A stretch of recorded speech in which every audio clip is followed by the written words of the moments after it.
신약 성경 갈라디아서 4장 4절과 5절을 우리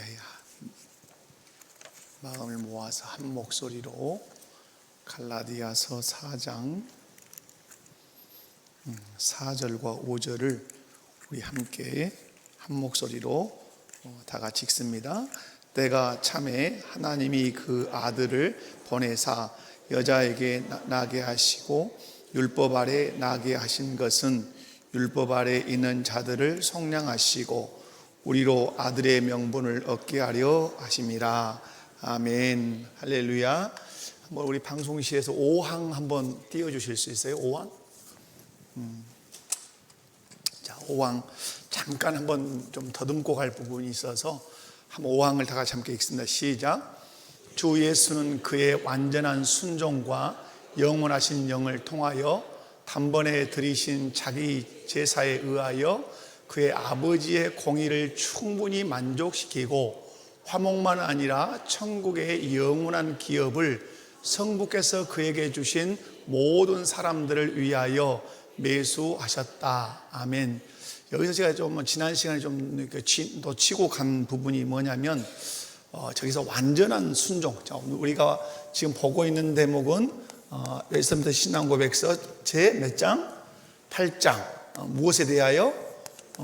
중보자 그리스도에 관하여 대하여 그렇습니다. 우리 신앙에서 가장 다른 거 다 중요하지만 우리 신앙에서 아주 중추적이고 핵심적인 교리는 어떤 교리예요? 중보자 그리스도에 관한 교리예요. 기독론, 예수님에 대한 신앙, 이것이 우리 신앙에서는 아주 가장 핵심적인 거라고 여러분이 보시면 돼요. 그런데 오늘 우리가 5항을 읽을 때 그리스도께서 어떤 순종을 하셨다 그랬어요? 완전한 순종. 여러분 이제 유인물에 있으시니까 이 부분을 좀 제가 이렇게 지나갔다는 생각이 있어서 여러분에게 좀 설명을 해드리는 것이 좋겠다 싶습니다. 여러분 무슨 얘기냐면 우리는 예수님께서 우리의 구속을 이루기 위해서 어떠한 것만 생각하시냐면 구속을 말할 때 잘 들어보십시오. 어떤 것만 생각하냐면 예수님께서 십자가에서 무엇으로 죽으셨습니까? 자기 자신이 아까 얘기한 것처럼 자기가 뭐가 되셔서 제물이 되셨다. 그죠? 제물이 되셨다. 이 부분. 그러니까 결국 뭐죠? 예수님의 뭘 말하는 거죠? 죽음을 말하는 거예요. 근데 우리가 이제 구속을 생각할 때 이 부분이 전부인 것처럼 물론 부활도 포함되어 있습니다. 예수님께서 십자가에서 제물이 되셨다는 이 부분만 우리가 생각하는 경향이 있어요. 그러니까 그런데 여러분 우리가 중요하게 생각해야 될 것은 예수님은 우리를 구속하기 위해서 죽으신 것만이 중요한 게 아니에요. 그럼 무엇도 중요할까요? 죽으심만 중요한 게 아니라 뭐가 중요한가? 여러분 뭐가 중요해요? 예수님의 삶. 예수님의 삶. 그러니까 뭐냐면 살아내심이에요. 살아내심. 다시 말해서 생활. 잘 들으셔야 되는 것이 예수 그리스도의 그 제물로 죽으신 그 죽으심만큼 중요한 게 뭐다? 예수님의 삶이 그만큼 중요하다. 다시 말해서 예수님의 삶은 예수님의 죽으심만큼 중요해요. 자, 그 의미를 여러분이 새로우실 수 있을 것 같다는 생각을 해요. 여러분 우리의 인류의 조상은 누구죠? 첫째 아담. 이 사람은 아담이죠. 첫째 아담이라는 것은 원래 사람이라는 뜻도 있지만 또 고유명사를 해서 사람의 이름 아담이 될 수 있어요.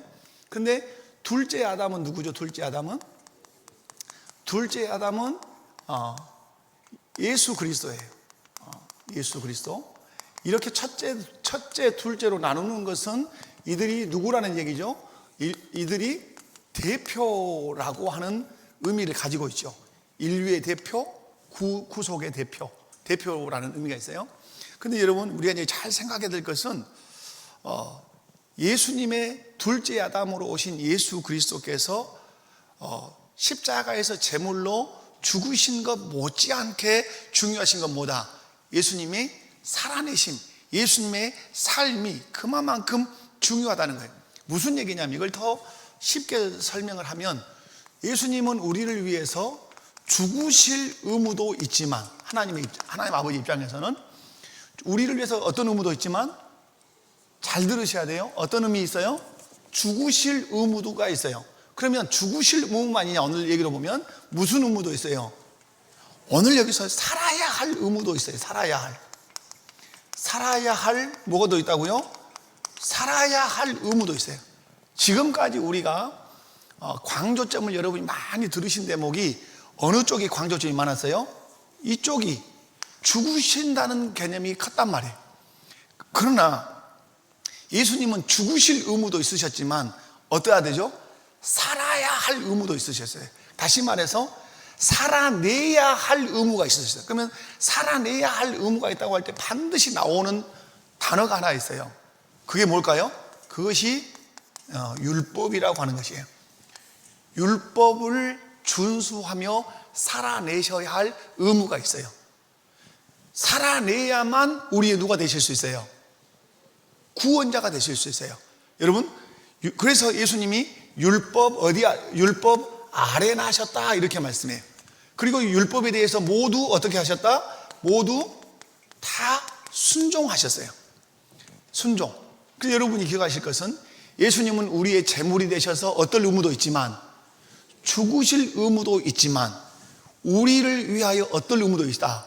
살아야 할 의무도 있어요. 살아야 한다는 말은 죽었다가 살아난다는 말이 아니라 율법의 요구를 다 순종하심으로 다 지키심으로 살아내시는 삶이 필요했다 이 말이야. 우리는 살아내지 못해요. 왜 살아내지 못하죠? 율법을 우리가 다 살아내지 못하는 것은 죄인이기 때문에 그래요. 그 살아내지 못해서 죄인이기 때문에 형벌이 있어요. 그죠? 그것이 이제 지옥 형벌이잖아요. 그러면 우리를 구원하시려면 우리의 구속자 예수님은 십자가에서 죽으시길 뿐만 아니라 율법의 요구를 따라 다 우리가 살아내지 못한 삶을 어떻게 하셔야 돼요? 다 살아내셔야 돼요. 그래서 그것을 우리에게 의로 전가시켜 주셔야 된다 이 말이에요. 그래서 여러분이 꼭 오늘 한번 잊지 않고 넘어가야 될 것은 죽으실 의무도 있지만 우리를 위해 어떨 의무도 있으시다. 살아야 할 의무도 있으시다. 그래서 예수님은 율법 아래 나셔서 율법의 요구대로 모두 어떻게 하셨다? 순종하셨다. 율법의 요구를 순종하심으로 말미암아서 자신이 어떤 분이 사실을 죄 없으신 분. 그러니까 이분이 우리의 누가 되실 수 있죠? 우리의 구속주가 되실 수 있죠. 구속주가.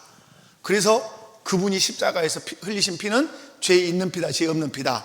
죄 없는 피다. 자, 그럼 여러분, 중요한 것은 또 이런 거죠. 자, 율법은 어떤 구조로 되어 있죠? 율법은 명령으로 되어 있죠. 율법은 명령으로 되어 있다. 명령으로 되어 있는 것은 무엇이다? 제가 여러분에게 수없이 강론을 했어요. 자, 율법은 무엇으로 되어 있다? 하라 하지 마라. 명령으로 되어 있죠. 명령으로 되어 있는 것을 우리는 다른 말로 뭐라고 한다? 언약이라고 한다. 언약. 이 명령으로 되어 있는 데는 반드시 뭐가 따라온다? 뒤에 약속이 따라온다. 그래서 이 약속이 따라오는 것을 우리는 뭐라 한다? 언약이라 해요. 그럼 여기서 제가 이 말을 왜 꺼냈냐? 예수님께서 죽으실 의무만 있는 것이 아니라 살아야 할 의무가 있는데, 살아야 할 의무라고 하는 것은 율법을 다 지켜내심으로 살아야 할 의무가 있었어요. 그런데 다 순종하심으로 다 살아내셨어요. 그래서 죄 없으신 분이요 우리의 구속주라는 것을 증명하셨을 뿐만 아니라 율법의 요구를 다 이루셨기 때문에 율법이 약속하고 있는 무엇을 우리에게 주실 수 있어요? 큰 틀에서 복을 우리에게 주실 수 있다 이 말이에요. 왜? 율법을 준수하면, 우리의 신명기 말씀에 보면 하나님의 율법을 준수하면 우리에게 뭐예요? 수없는 복을 하나님이 약속하시잖아요. 그 복이 누구의 것이 되도록. 그러니까 여러분이 기억하실 것은 예수 그리스도께서 십자가에 죽으실 뿐만 아니라 죽으시기 전에 다 율법의 요구를 이루시고 살아내심으로 말미암아서 율법에 약속한 모든 복이 누구의 것이에요? 다 예수님의 것이잖아요. 그러면 그 예수님을 믿을 때 우리가 이루어야 할 그 율법의 요구를 누가 다 이루시는 것, 예수님이 이루신 것이 누구의 것이 돼요? 내 것이 되잖아요. 정가. 그러면 그 율법의 요구를 이루신 그것만 내 것이 되냐? 그러지 않죠. 예수님이 율법을 이루셔서 받으신 모든 복도 누구의 것이 돼요? 우리의 것이 되죠. 그래서 여러분, 율법을 이루신 예수님을 믿으면 율법을 이루신 그 예수님이 가진 모든 복이 우리의 복이 되지만, 예수님을 믿지 않으면 자기 자신이 율법을 이루지 못한 자가 되잖아요, 결국. 그죠? 우리는 율법을 내가 이루지 않았지만 누가 이루셨어요? 예수님이 대신 이루어 주셨잖아요. 근데 그 예수님을 우리는 믿음으로 받아서 예수님이 이루신 그 의가 내 것이 되고, 예수님이 이루신 율법의 그 모든 이루심이 내 것이 되어서 예수님이 가지고 있는 복이 내 것이 된단 말이에요. 그러나 예수님을 믿지 않으면 율법이 약속하고 있는 모든 저주, 그것이 예수님을 믿지 않는 자에게 그대로 전가된단 말이에요. 그것이 뭐예요? 그것이 큰 틀에서는 지옥 형벌이라고 하는 사실이죠. 그래서 여러분이 기억하셔야 될 것이 뭐죠? 죽으실 의무도 기억해야 되지만 예수님이 살아야 할 의무를 완전히 성취하셨다는 사실을 꼭 기억하실 필요가 있다. 아멘이십니까? 네, 이 부분을 5항에서 한번 점검하고 가면 좋겠다, 이런 생각이 들어서 말씀을 이제 드렸습니다. 오늘 6항 한번 다 같이 여러분 가지고 오셨죠? 이 인물 오메 집에 놔두고 왔는데. 자, 6항 다 같이 시작.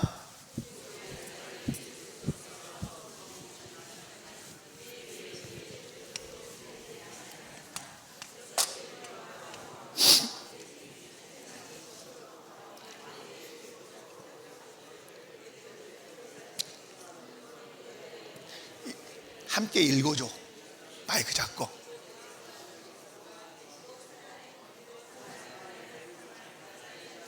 세상의 시초로부터 죽임을 당한 어린 양, 어제나 오늘이나 영원토록 동일하신 이로 예시되셨다. 아멘. 자, 여기서 지금 설명하려고 하는 건 뭐예요? 구속 사역이죠. 예수 그리스도의 구속 사역. 이제 여러분 문제를 이제 보겠습니다. 학습 문제. 자, 1번 한번 읽어봐. 시작. 자, 제가 그대로 써갈게요. 문제를 풀어야 되니까. 자, 구약에서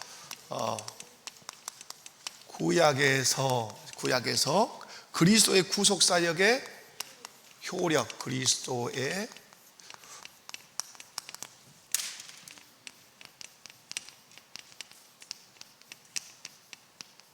자, 중요한 것은 예수님이 계속 못이 떨어져서 왔네요. 자,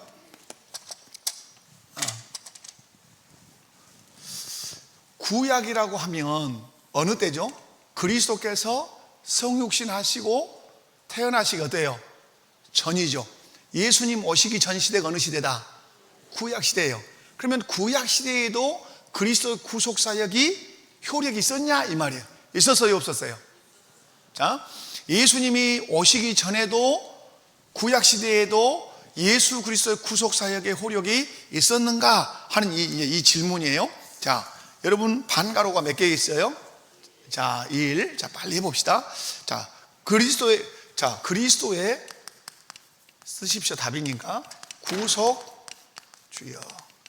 구속 사역은 언제 성취됐을까요? 성육신 이후에 실제로 성취되었다. 이제 이것이 이제 답이니까 교리에 그대로 있어요. 자,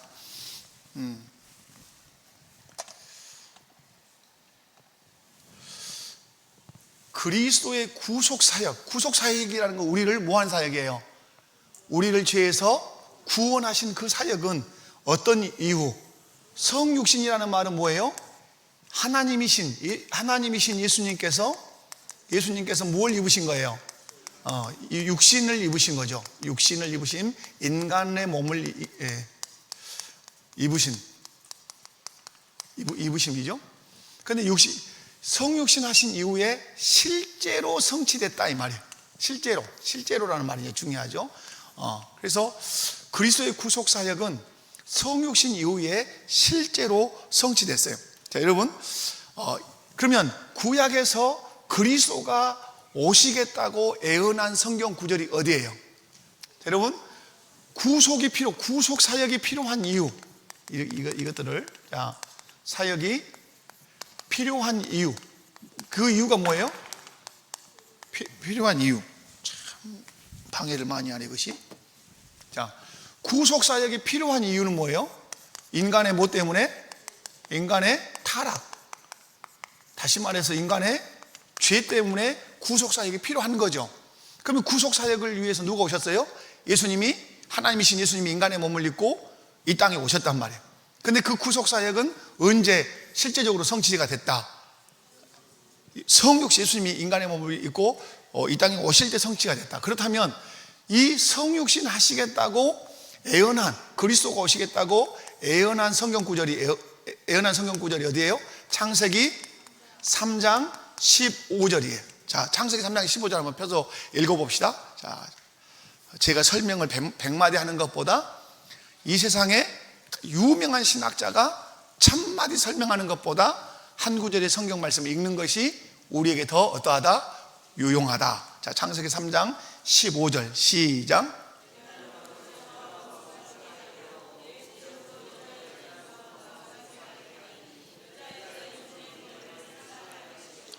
너는 그의 발꿈치를 상하게 할 것이니라 아시고. 아멘. 자, 아담이 죄를 범하게 한 그 사단과 누가 된다는고요? 원수가 되게 하죠. 자, 그래서 이 원수된 이 사단의 머리를 누가 깰 거다? 여자의 후손이 그 머리를 상하게 할 것이고, 그리고 사단은 그 여인의 후손에 무엇을 상하게 할 것이다? 발꿈치를 상하게 할 것이다. 그럼 여자의 후손이 와서 머리를 상하게 한다는 말은 어떤다는 거예요? 완전히 박멸하는 거지만, 사단이 그 여자의 후손의 발꿈치를 문다는 말은 치명상을 준다 못 준다? 못 준다. 그것이 예수님의 십자가의 죽음이죠. 물었지만 예수님은 어떻게 해요? 살아나시죠. 그러나 예수님은 십자가와 부활로 사단의 머리를 완전히 깨뜨리신 사건이 되죠. 그래서 창세기 3장 15절을 우리가 신학에서는 이렇게 말해요. 여러분도 제가 들으셨어요? 원시복음이라고 말해요. 무슨 복음? 원시복음. 또 다른 말로 원복음 이렇게 말해요. 무슨 말이냐? 죄 지은 인간, 하나님의 형벌을 받은 인간에게 복음이, 가장 먼저 들려진 복음이 무엇이다? 창세기 3장 15절, 여인의 후손에서 사단의 머리를 깰 자를 보낼 것이라고 하는 이 약속, 이것을 우리는 무슨 복음이라 한다? 원시복음이라 하고 원복음이라고 한다. 이 예언을 예수님이 어떻게 성취하셨다? 성육신 하심으로. 왜? 여자의 후손으로 오신다고 약속하신 것처럼 예수님은 인간의 몸을 입고 누구의 후손으로 오셨다? 여자의 후손. 누구의 태어나셨죠? 마리아의 태중에 잉태하셔서 태어나셨다. 자, 이걸 보시고, 두 번째 한번 받아 써보실래요? 한번 지우면서 여러분 불러드릴 테니까. 두 번째, 반가로 두 번째 무엇이냐? 자, 두 번째는 예수님의 사역의 그 효력과 그 효험과 혜택은 창세로부터 모든 세대에 살던 택한 백성들에게 있어 왔다. 자, 사역의 효력은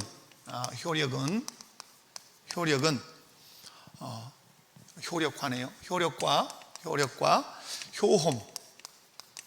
그 효험과 혜택은 언제부터? 혜택은 창세로부터, 우리 이제 교리에 보면 창세로부터 만대에 이르기까지 이렇게 돼 있어요. 그렇게 써볼게요. 만대에 어떻게까지? 만대에 이르기까지. 이르기까지 택한 백성들에게 있어 왔다.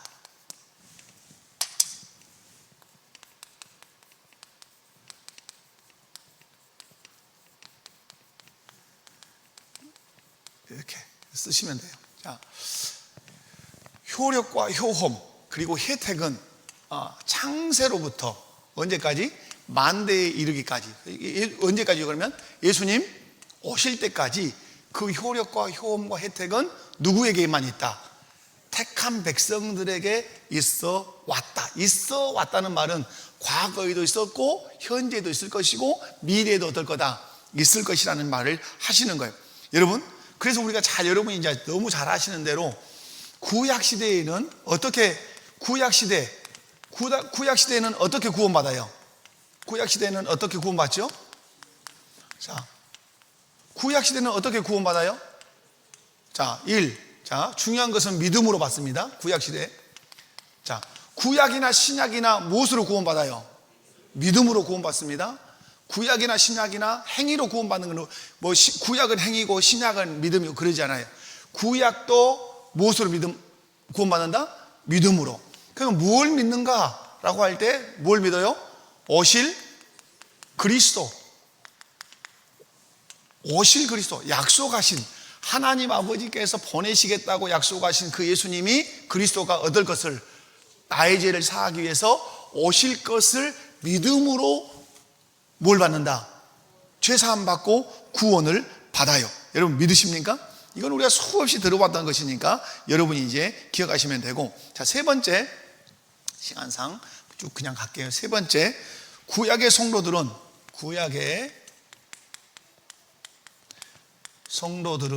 제가 부를 테니까 그냥 쓰셔도 돼요.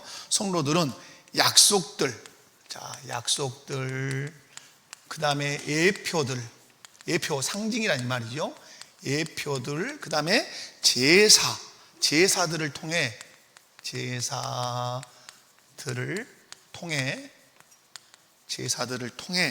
그리스도를 배웠고, 누구를 배웠고? 그리스도를 배웠고, 자, 그리스도를 배웠고, 장차 있을 구약이니까 장차 있을 예수님의 사역의 효력을 받아들였다. 사역의 효력을 받아들였다. 아이고 길어라. 자, 구약의 성도들은 약속들, 하나님이 구약 옛 약속, 신약, 새 약속 이 말이죠. 그 다음에 약속들, 예표들, 상징들이야 이 말. 상징. 자, 6월절에 어린 양을 잡아라 하는 건 뭐예요? 예표적인 것단 말이에요. 예표적인 거. 그 다음에 제사들, 속죄제, 속건제, 화목제, 번제, 이런 거 다 제사들 많이 있잖아요. 그래서 이런 약속들, 예표들, 제사들을 통해 누구를 배웠다? 그리스도를 배웠다. 그리스도가 오셔서 어떻게 우리의 죄를 속죄하실 것인지를 배웠다 이 말이에요. 근데 특별히 이런 약속들, 예표들, 제사들을 통해서 우리의 그리스도는 우리를 위하여 어떠실 것을 배운 거죠? 죽으실 것을 배운 거죠. 죽되 어떻게? 피 흘려 죽으실 것을 배운 것이죠. 그리고 앞으로 그 약속과 예표와 제사들을 통해서 장차 있을 누구의 사역?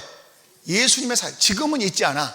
지금 내 시대에는. 그러나 앞으로 미래 시대에 하나님이 그 정하신 그때에 예수님이 하실 그 사역의 효력을 어떻게 해요? 무엇으로 받아들여요? 받아들일 때는 수납이라고. 받아들였다는 말은 수납인데 뭘로 수납해요? 뭘로 수납한다고요? 믿음으로만 받아들여요. 그러니까 예수 그리스도께서 장차 먼 미래에 인간의 몸을 입고 오셔서 나를 위해서 십자가에 피 흘려 죽으실 그 사역의 효력을 무엇으로 받아들인다고요? 그냥 믿는 거예요. 믿는 거. 그러니까 여러분, 우리가 중요한 것은 그래서 구약의 성도나 신약의 성도는 무엇으로 구원받는다? 믿음으로 구원받아요. 그럼 누구를 믿음으로 구원받아요? 예수님의 사역을 믿음으로, 그 사역의 효력을 믿음으로 구원을 받아요. 그러면 여기서 보면 구약 성도들은 장차 있을 예수님의 사역의 효력, 아직 있었어요, 없었어요? 없었어요. 그런데 장차 있을 예수님의 효력이 있을 거라는 사실을 뭘 보고 아는 거예요?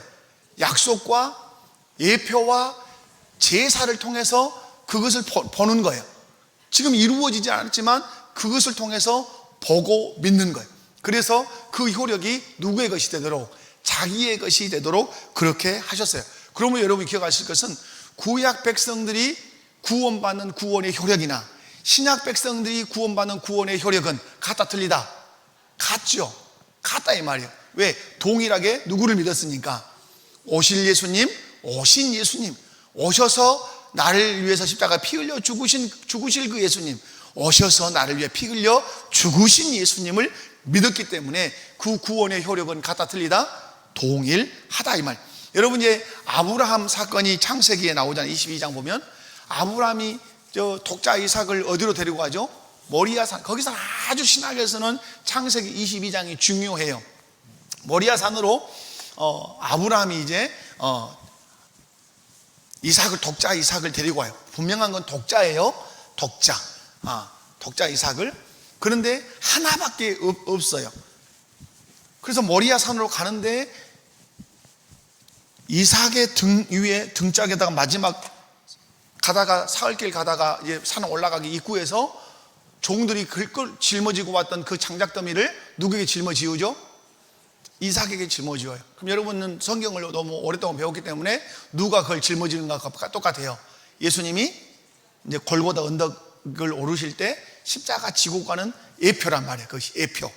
올라가요. 그래서 이삭이 물어보죠. 아버지, 불도 있고, 아버지 손에 불과 칼이 들려있잖아요. 불도 있고, 내 등에는 장작도 있는데 그 장작 위에 불을 태워서 장작에 태울 번제할 어린 양은 어디가 있습니까?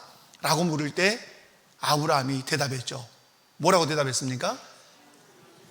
그래요. 거기서 나온 유명한 말이 뭐죠? 여호와 이레, 하나님이 친히 예비하실 것이다. 그래서 아브라함은 올라가서 장작을 펼쳐놓고 이제 이삭을 잡죠. 칼을 들고. 그런데 여러분, 진짜 아브라함은 잡을 준비를 하고 있었어요.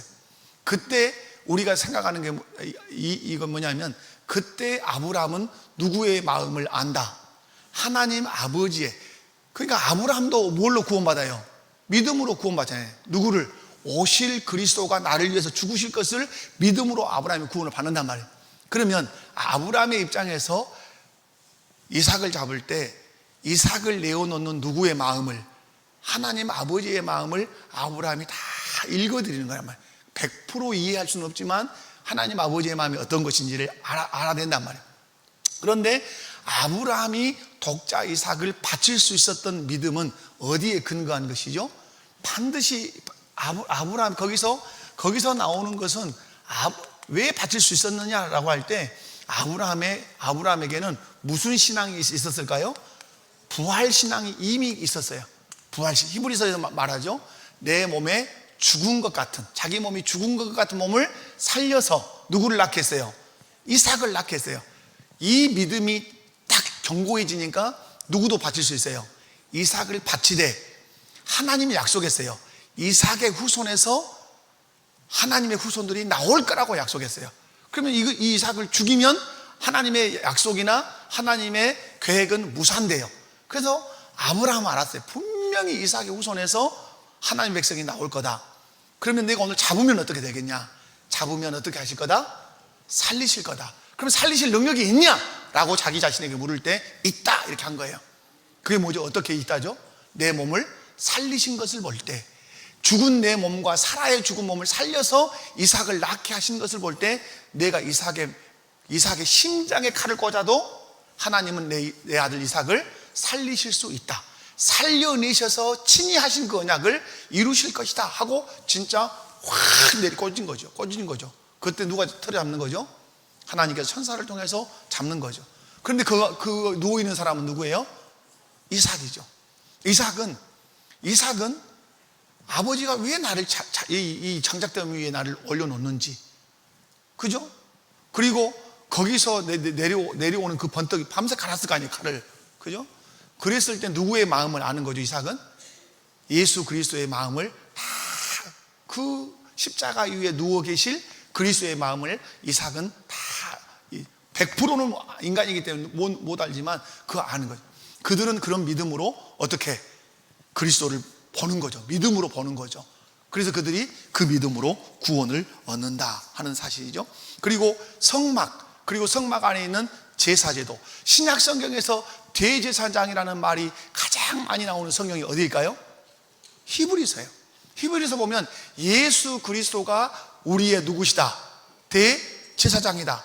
대제사장은 1년에 한 번 반드시 모든 백성들의 알고 지었던 죄나 모르고 지었던 모든 죄를 다 짊어지고 가지고 어디로 들어가죠? 지성소로 들어가죠. 근데 누가 우리의 죄를 짊어지고 가시죠? 예수 그리스도께서 우리의 대제사장이 되셔서. 그런데 친히 또 제물은 누가? 자기 자신이 제물이 되셔서 지성소로 들어가신다. 그런데 구약의 제사 제도가 보여주는 게 뭐죠?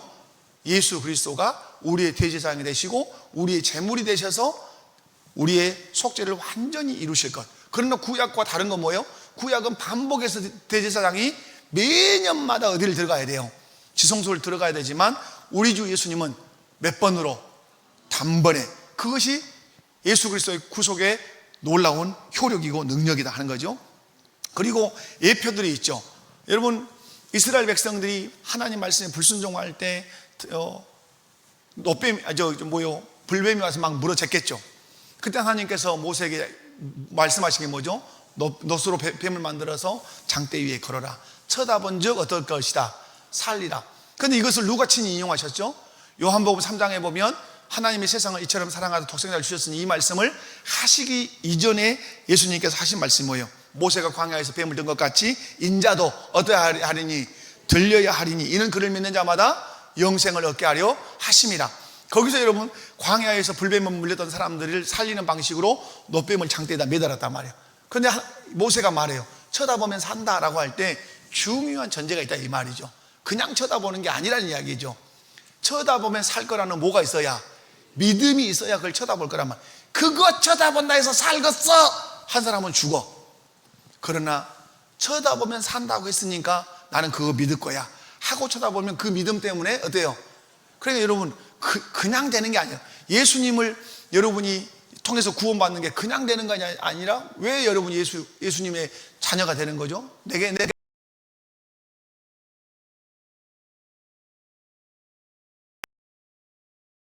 하는 게 뭐다? 인자도 그 놋뱀처럼 어떻게 해야 하리니? 들려야 하리니. 그래서 놋뱀이 예표가 되는 것이다 하는 것이죠. 그 다음에 예수님께서 말씀하죠. 하나님의 어린 양. 그 요단강 가로 지나다닐 때 세례 요한이 보라 세상 죄를 지고 가는 누구다? 하나님의 어린 양이다. 그러면 구약 성경에 어린 양이 뭐예요? 죄를 짊어지고 죽는 어린 양. 그러면 결국 이 어린 양은 누구를 상징하는 것이었다? 예수 그리스도를 예표하고 상징하는 것이었다. 이런 상징과 이런 예표와 이런 제사들이 구약 성경에 많이 있는데, 실제적으로 이 예표와 상징과 제사들은 실상은 누구를 가리키는 것이다. 그렇죠. 그러니까 그것을 예표라고 하는 손가락, 아니면 제사라고 하는 손가락, 약속이라고 하는 손가락은 딱 한 군데만 가르치고 있는 거예요. 누구를 가리키는 거죠? 예수. 그 손가락이 가르치는 걸 따라가다 보면 결국은 누구를 만나는 거예요? 예수님을 만나는 거예요. 결국 하나님께서 예표와 상징과 약속을 통해서 우리를 어떻게 하기를 원하셨다? 구원하기를 원하셨다, 이 말입니다. 그래서 여러분, 아까 이제 5항까지 오늘 여기까지 하고 마칠게요. 5항에서 살폈던 것은 우리는 예수 그리스도의 죽으심만 우리를 구원의 효력으로 생각하는데 그렇지 않다. 무엇도 중요하다? 예수님의 살아내심. 무엇을 살아내심? 율법의 요구를 다 살아내심. 살아내심으로 그분은 죄 없는 메시아이신 것을 증명하셨을 뿐만 아니라 살아내심으로 율법에 약속한 모든 복의 약속을 우리의 것이 되도록 하셨다. 그 예수님을 믿으면 예수님이 이루신 그 모든 복의 약속이 누구의 것이게 된다? 내 것이 되는 것이에요. 그리고 나서 이제 오늘 6항 말씀 여러분이 살폈죠. 구약의 백성들은 어떻게 구원받았냐 라고 할 때 장차 오실 그리스도를 믿음으로 바라보고 믿음으로 받아들임으로 말미암아서 구원을 받았다. 신약의 성도들은 어떻게 구원을 받아요? 약속하신 예수님이 오셨는데 그 예수님이 우리의 죄를 위해서 십자가에 죽으셨다는 사실을 믿음으로 받아들여서 우리도 구원을 받는다. 그러므로 구약의 성도나 신약의 성도는 동일하게 누구를 믿고 구원받는다? 예수 그리스도를 믿고 구원을 받는다. 구약의 성도는 예표와 약속과 제사들을 통해서 예수님을 바라보았고, 우리는 이미 오셔서 십자가에 죽으신 그 예수님을 바라봄으로, 믿음으로 바라봄으로 구원을 받았다. 자, 오늘 함께 찬송하면서